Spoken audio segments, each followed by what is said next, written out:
এই সন্দীপের মানুষ, তোমাদেরকে আমাদের বাসাঞ্চল নিতে দেব না। দরকার প্রয়োজনে কিন্তু রক্তের বন্যা বয়ে যাবে।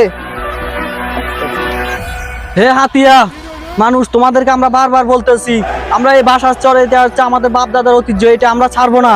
তোমাদের বিরুদ্ধে আমরা দরকার প্রয়োজনে যুদ্ধ ঘোষণা করবো। হাতিয়া তোমাদেরকে আবারও বলতেছি। এই সন্দীপের মানুষ, এটা তোমাদের বাপ দাদার না, এটা আমাদের। এই বাসাঞ্চল আমাদের। এই বাসাঞ্চল নিতে হলে এখানে আমাদের রক্তের বন্যা বয়ে যাবে। তবু আমরা বাসাঞ্চল নিতে দেব না। আমরা যুদ্ধ ঘোষণা করবো, তবু বাসাঞ্চল নিতে দেব না। আমরা যুদ্ধ ঘোষণা করলাম, সন্দীপের মানে সবাই এক আস্তে হবে। লড়াই করো।